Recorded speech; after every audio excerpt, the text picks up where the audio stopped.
promises are made.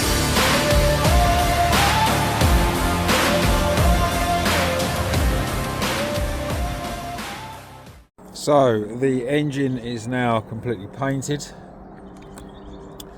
on part 4. We've done some of the bell housing as well, so we can continue to paint from the back side. It's inspection cover, no, I'm not too sure what we'd class that as anything covered. The gasket's been made for that, but yeah, the whole thing's been painted. This oil feed pipe is going to be taken off next and polished, and all we've got left to do is the actual rocker covers, so that's been completed. And if we go around to this side, it's got that authentic period correct World War II hand finish.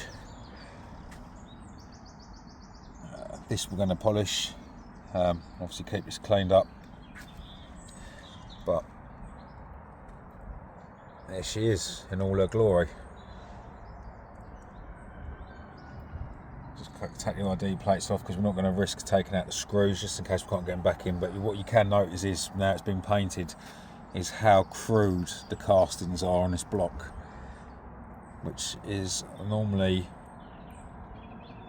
a sign of World War II. Look at everything was mass produced and rushed. I mean, look at the state of these castings. But yes, she's all done. So what we're doing next is we're going to put the exhaust gaskets on and then fit the manifold, which has been done in heat-proof paint up to, I think it's rated up to 650 degrees, which is going to be more than enough for what this will ever achieve. So here's the manifolds, exhaust manifolds. They've come out lovely.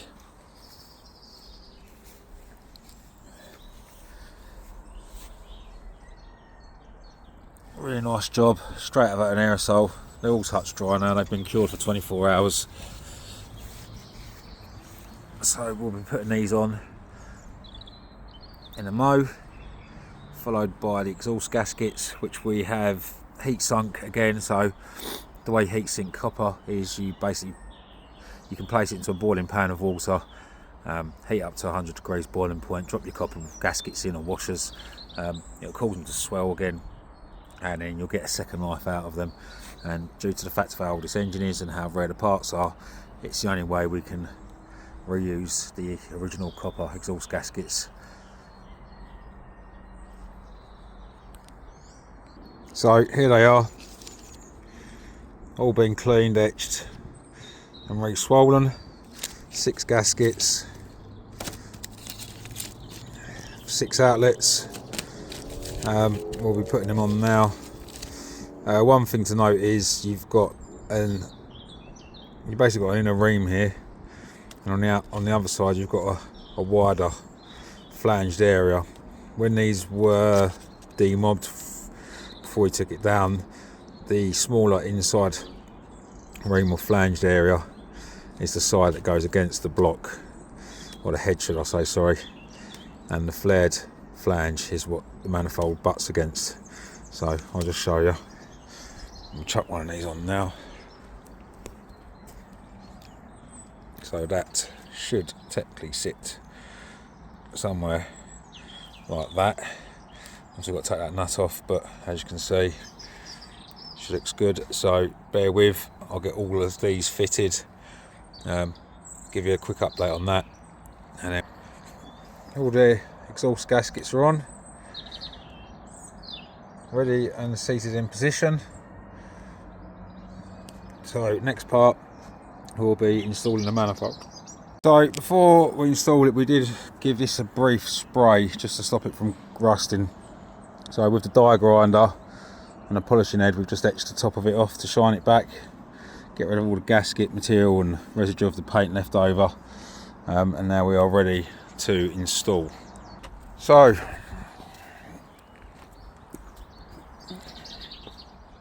The exhaust manifold is on.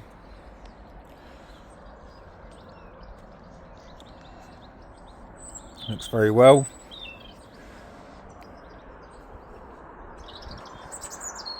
Okay, so moving on.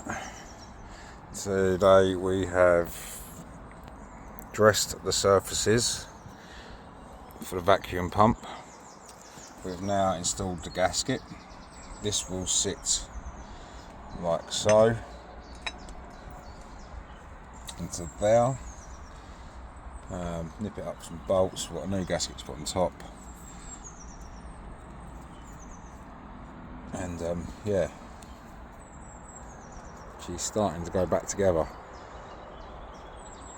I'll get some better videos later on throughout the day, but yeah, the exhaust is done, it's all tightened up. She's looking very, very presentable and smart. We've removed the original gasket from there and given it a clean. That's just a bit of oil on there.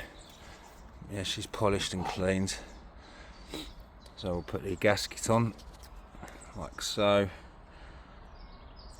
Put the new gasket on, put the bracket on, and then we'll attach it to the crane, or the NR6 engine, should we say. So, we've given these identification plates a little polish. I feed to the oil filter.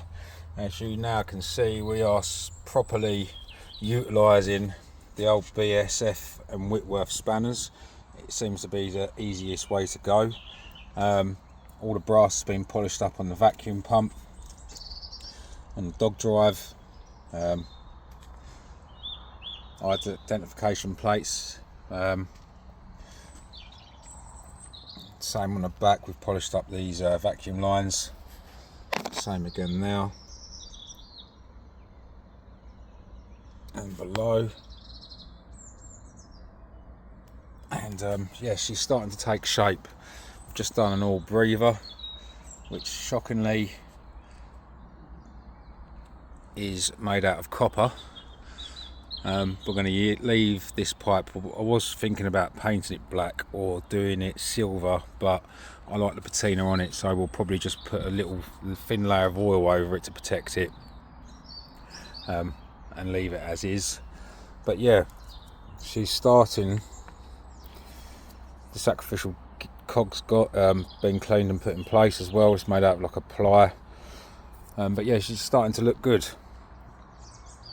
Injector lines are going to be redone. These are due to be back soon. And then the next phase is we're going to take the radiator off, unmount the front bumper, remove the radiator, clean these bracketries up, check the radiator. I'm going to get this 3D scanned. We're going to send this off to a company called Reassembly, so they will remanufacture this for us from casting or 3D printing. So we'll have these soon, or they will have them soon available for sale for anyone else that needs them. But yeah, it's been a proactive day. Say all the fan drive pulleys been painted. Yeah, she's starting to get there. Well, the engine is anyway, let's put it that way.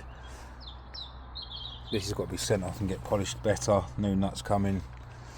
So yeah, stay tuned for some more updates. Take care.